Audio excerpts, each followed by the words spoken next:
Euh, Bonjour à tous, je m'appelle Jazel Rodriguez, je fais partie de l'équipe pastorale de cette église et j'ai le privilège de partager la parole du Seigneur avec vous. Avant, j'aimerais vous inviter à la prière. Seigneur, nous sommes là devant toi ce matin. Quel privilège que nous avons de nous rassembler pour t'adorer, pour bénir ton nom. Et nous voici, Seigneur, maintenant nous prenons du temps pour méditer à ta parole. Tu connais nos besoins, nos cœurs, et je te demande, Seigneur, viens parler à chacun de nous. Tu connais chaque personne qui se trouve ici et ceux qui nous regardent chez eux. Je te demande simplement de toucher le cœur par ta présence. Viens, Saint-Esprit, manifeste ta présence parmi nous. Amen. Alors, ce matin, j'aimerais parler d'invitation. C'est le thème de ma prédication. C'est tellement bien d'être invité, n'est-ce pas, pour une fête.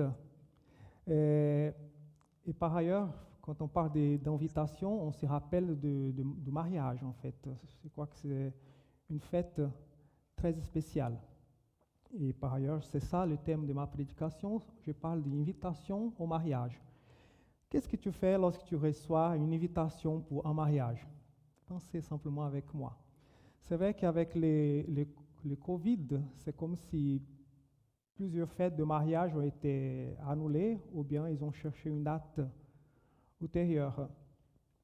Lorsqu'on reçoit une invitation pour le mariage, c'est tout un processus de préparation, n'est-ce pas? Et alors on va essayer d'être bien habillé. On va chercher des beaux habits et il y aura toute une préparation pour cette fête. Réserver la date, bien sûr, parce que sinon, il y aura toujours une collision. Et lorsque on est dans les grands jours, on arrive dans une salle où tout est prêt. Waouh! Alors on regarde, tout était bien préparé. Alors, et tout à coup, tu commences déjà à penser, ben, qu'est-ce qu'on va manger ici? On va bien manger toute la soirée. Wow. Quand on voit une salle comme ça, c'est bien d'être invité pour un mariage. Et Jésus, il a raconté plusieurs histoires, et une de ces histoires, il parle d'un mariage, en fait. Des invités pour ce mariage. Et je vous invite à lire les textes de Matthieu, chapitre 22. Nous allons lire le texte lorsque nous avançons dans notre réflexion. Et Jésus prit la parole et le parla de nouveau. Prit la parole et les parla de nouveau en parabole. Parabole, ça veut dire des histoires. Il dit, les royaumes des cieux rassemblent à un roi qui fit des noces pour son fils. J'ai mis un bleu là parce qu'on va parler de personnages dans ce texte. Il y a un roi, il y a un fils. Il envoya ses serviteurs appeler ceux qui étaient invités aux noces, mais il n'est pas voulu venir. Alors on voit ici que l'invitation était faite, et quand on pense toujours à un mariage, c'est un bon moment pour fêter ensemble. Dans ces textes commence déjà quelque chose qui ne va pas bien. Il y a des gens qui refusent l'invitation. Dans le contexte de l'époque, c'est comme si les gens étaient invités à venir pour un mariage beaucoup en avance. Et il n'avait pas de WhatsApp ou des SMS, alors il y avait un rappel en fait. Lorsque la cérémonie allait commencer, il y a les serviteurs qui partaient pour dire, ben voilà, l'invitation a été faite, et c'est juste qu'un rappel, la fête va commencer. Et en fait, la fête durait plusieurs jours. En fait. Alors, ils sont allés, les serviteurs, les invités. C'était des gens choisis par les rois. Peut-être des connaissances de son fils. Tout était bien préparé. Mais qu'est-ce qui s'est passé? Il envoya encore d'autres serviteurs avec cet ordre. Dites aux invités, j'ai préparé mon festin. Mes bœufs et mes bêtes grasses sont tués. Tout est prêt. Venez aux noces. Mais eux négligèrent l'invitation. Ils s'en allaient, l'un à son champ, l'autre à ses affaires. Les autres s'emparèrent des serviteurs, les maltraitaient et les tuaient. Vous voyez ici, négligence par rapport à une invitation. Si c'était toi, pour ton mariage, tu invites des gens et les gens disent « Non, je ne viens pas ». Ça, c'est dur, hein? Alors, tu commences à dire « Mais j'ai dépensé beaucoup de choses pour préparer cette fête, mais soudain, les gens disent « Je ne viens pas, simplement ». Tu vas commencer à se faire des soucis, hein? Dis, mais j'ai loué une salle, tout est prêt, la nourriture en abondance, mais pas d'invités. Mais ces gens-là, qui ont négligé l'invitation, ils sont allés plus loin. Ils s'emparaient des serviteurs, les maltraitaient et les tuaient. En fait, lorsque Jésus parlait pour son public, les gens se reconnaissaient dans son histoire. Alors, est-ce que tu es capable déjà de se reconnaître dans cette histoire? Alors, il y a un roi, il y a le fils du roi, il y a les serviteurs qui partent pour inviter, et qu'est-ce qu'il y a encore? Les gens qui seront invités. Voilà. Et lorsque Jésus parlait par rapport à ces gens qui ont rattrapé les serviteurs pour les maltraiter, alors tout de suite un public qui était là au milieu, les pharisiens, les spécialistes de la loi, il dit, mais voilà, mais combien de prophètes ont été envoyés dans le passé et les gens ne les ont écoutés, les ont tués, les maltraités. Quand on voit l'histoire du prophète Jérémie et beaucoup d'autres qui ont beaucoup souffert, ils ont été envoyés par les rois pour transmettre un message. Mais qu'est-ce qui s'est passé? Les gens simplement ont fait du mal. Et je lisais cette semaine le bulletin de prière de la mission Portes Ouvertes. Juste pour se rappeler que jusqu'aujourd'hui, il y a des serviteurs et des servantes envoyés par les rois un peu partout dans le monde. Ils sont persécutés. Mais pourquoi? Ils font des bêtises, ils font des dégâts pour la société? Non. Ils sont simplement en train de distribuer des invitations pour la fête des noces du roi. Cette fête, mes frères et sœurs, il aura lieu bientôt. Et nous sommes en train de nous préparer, en fait. Il faut être bien habillé. Ici, nous sommes appelés à être des disciples du Seigneur. Nous devenons tout de suite des serviteurs avec une responsabilité de distribuer des invitations partout. On continue le texte. Verset 7, Matthieu 22. À cette nouvelle, le roi s'est mis en colère. Il envoya ses troupes, fit mourir ses meurtriers et brûla leur ville. Alors il dit à ses serviteurs, les noces sont prêtes, mais les invités n'étaient pas dignes. Allez donc dans les carrefours et invitez aux noces tout ce que vous trouverez.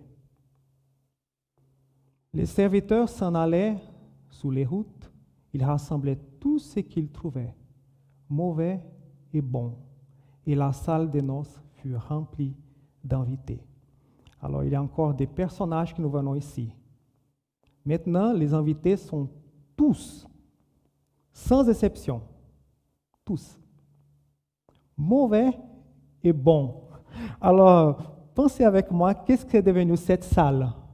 La salle qui était bien préparée pour les gens bien habillés, mais soudain, il y a tout le monde qui sont là. Des mauvais et des bons, dans la même salle, pour le même mariage. Alors, c'est surprenant, ces rois, hein, pour mettre tous ces gens ensemble. Peut-être quelqu'un dira, mais il n'était pas sélective. Quelques-uns, ceux qui sont vraiment beaux, bien propres. Non, il dit, allez dans la rue et invitez tous. Est-ce qu'ils sont bien habillés? Non, invite-le.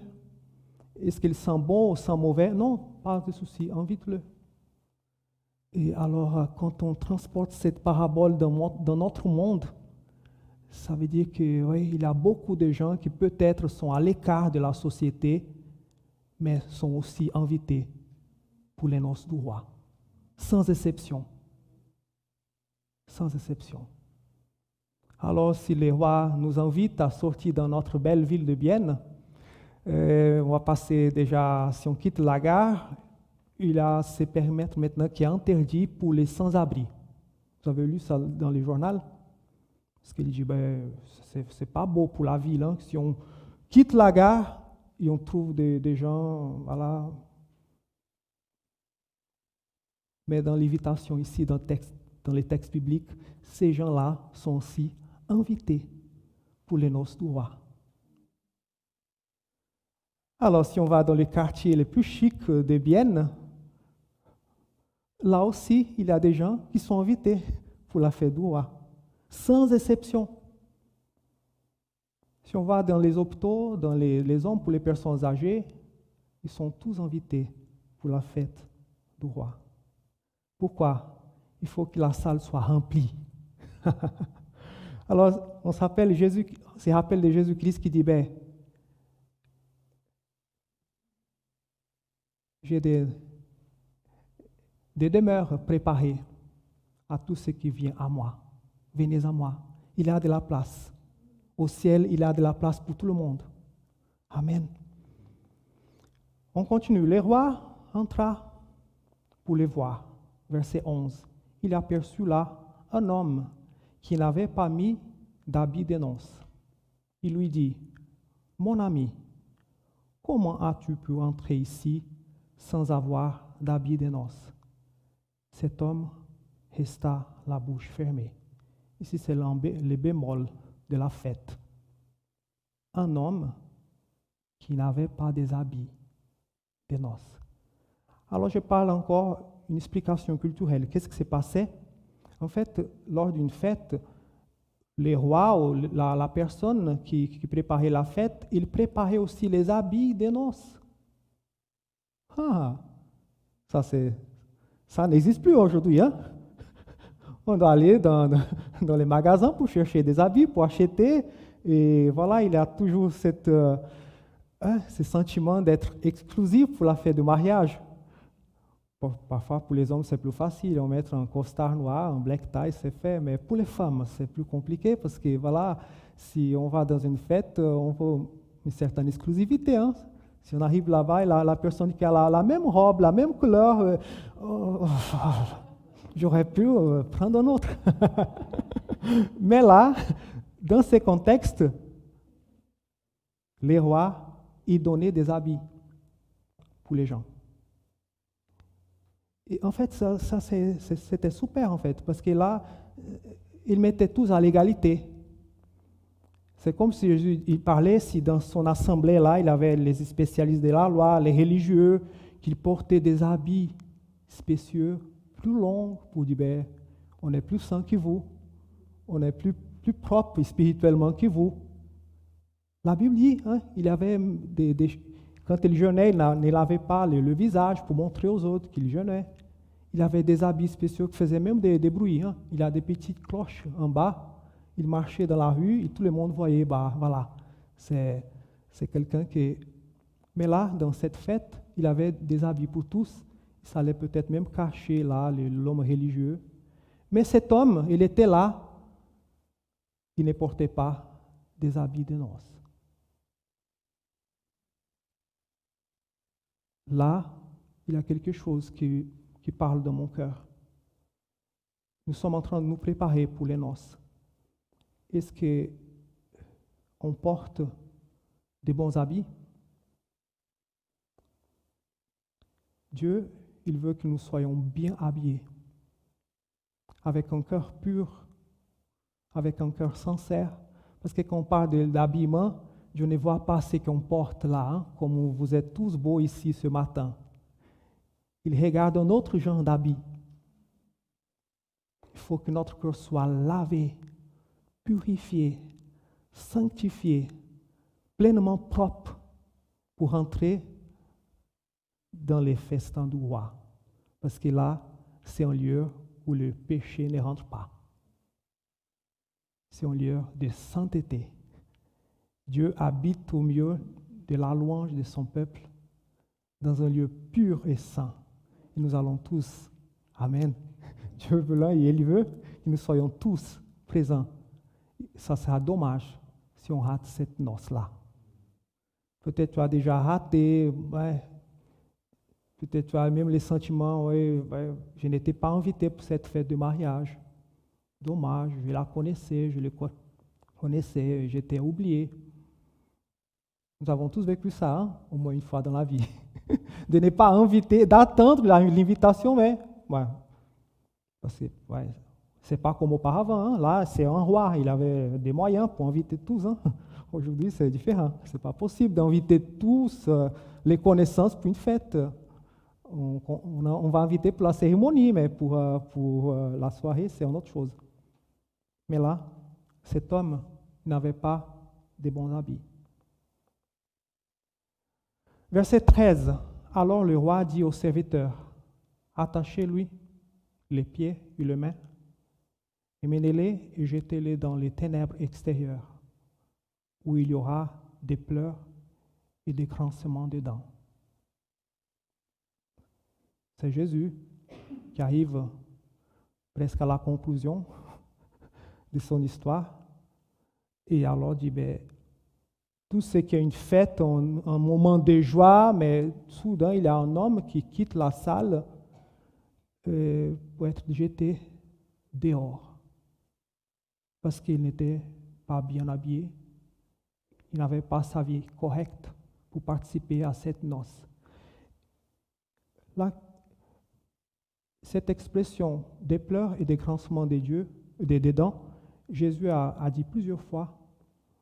Et c'est intéressant que dans les textes bibliques, on les voit ici, et dans les livres de Matthieu, il y a 6 fois que Jésus parle de ça. Dans lieu où il y a des pleurs et des grincements des dents.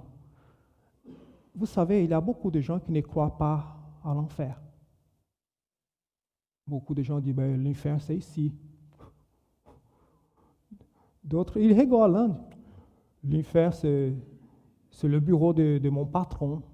Quand je rentre là, je sens que c'est terrible.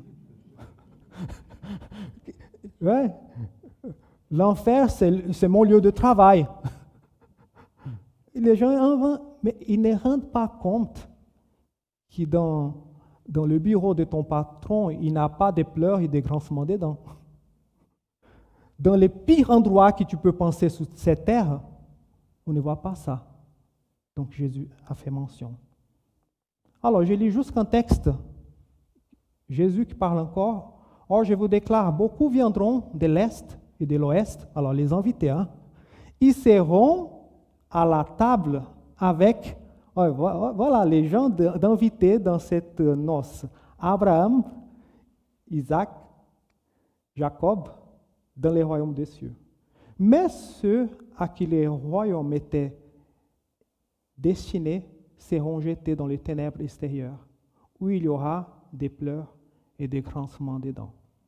Jésus était plus spécifique par rapport au peuple d'Israël qui l'ont rejeté. Mais il dit, ceux qui l'ont accepté, ont accepté l'invitation, ils seront dans le royaume. Encore un passage, Matthieu 13, 41 à 43. Les fils de l'homme enverra ses anges. Ils arracheront de son royaume tous les pièges et ceux qui commettent le mal. Ils les jetteront dans la fournaise de feu où il y aura des pleurs et des grincements des dents. Alors les justes resplendiront comme le soleil dans les royaumes de leur Père. Alors, il y a encore un élément nouveau pour qu'il y ait des cris, des pleurs, des grincements des dents. Il y a une fournaise de feu. Alors Jésus fait une allusion claire à l'enfer. Ça veut dire qu'il y aura deux endroits à la fin du temps. Il y a les noces au ciel, pour ceux qui ont reçu l'invitation. Il y aura un lieu de perdition, des cris, des pleurs, des grincements des dents, pour ceux qui rejettent l'invitation. Il y a deux camps. Il y aura une séparation. Et je pense, c'est pour cela que Jésus nous invite à continuer à distribuer des invitations. Ça sera vraiment dommage que ton meilleur ami, ta meilleure copine rate les noces pour aller dans un lieu où il y a des grincements des dents et des cris. En effet, c'est le dernier verset du texte, beaucoup sont invités, mais peu sont choisis. Alors il y a ce jeu des mots kletos et klektos. Invité et choisi. Ça donnera une discussion théologique très profonde. Qui sont les invités et qui sont les choisis? Qui sont les élus? C'est les mots, hein? Eklektos, les élus. Alors nous voyons ici, déjà dans les textes, ce qui se passe. Beaucoup ont été invités, n'est-ce pas? Les rois ont envoyé ses serviteurs pour faire les invitations. Beaucoup ont été invités. Ici, le mot eklektos, choisi, ça veut dire que c'est une attitude, en fait, de ceux qui acceptent l'invitation. Ça fait toute la différence. On reçoit l'invitation, mais c'est à nous de décider. On va participer à cette fête ou pas. Le roi n'a pas demandé aux serviteurs aller et attacher les gens, il ramène de force à la fête. Non. C'était les personnes qui ont choisi de passer de la catégorie des kletos à eklektos. J'accepte participer. Beaucoup entendent la parole, mais peu croient à la parole de Dieu. Beaucoup sont membres de l'Église visible, mais peu sont membres de l'Église invisible. L'église visible, c'est le bâtiment, les gens qui se rassemblent. L'église invisible, c'est exactement l'église qui va monter au ciel lorsque Jésus reviendra. Ça, c'est l'église invisible. Peut-être qu'il y aura même des gens qui ne sont pas attachés à une église, mais ils croient à Jésus-Christ, ils ont accepté Jésus-Christ, ils vont monter au ciel. Alors, dans cette conclusion, j'aimerais vous inviter maintenant. Deux personnes, celui qui est à côté de toi, peut-être même trois, nous allons prendre un temps de prière pour que Dieu nous parle. Seigneur, d'ici jusqu'à la fin de l'année, quelles sont les personnes que je peux inviter à t'accepter comme Seigneur et Sauveur et faire partie, à être prêt pour les noces? Pensez simplement, comme on a dit ici, il y a tellement de gens qui sont chers, tu ne veux pas que ces personnes soient exclues de cette noce. Et moi et toi, nous sommes des serviteurs envoyés pour partager, pour inviter les personnes. Alors si vous pouvez ou bien prier tout seul, et pour les gens qui nous regardent, si tu es chez toi avec plusieurs personnes, il faut se mettre ensemble juste pour prier, pour que Dieu te révèle des personnes, mette dans ton cœur des noms de personnes, peut-être des visages que tu dois partager cette invitation. Invitation, c'est simplement pour venir à l'église, non, pour accepter Jésus-Christ comme le Seigneur et Sauveur. Alors, si tu es tout seul aussi, simplement prends un temps pour prier, pour demander le Seigneur. Et si tu es quelqu'un qui ne fait pas dans ces groupes-là, on va prier pour toi tout à l'heure pour que tu puisses aujourd'hui prendre la décision de dire: Seigneur Jésus, je t'accepte comme Seigneur et Sauveur. Je veux être prêt à te rejoindre dans cette noce. Alors prenons quelques instants.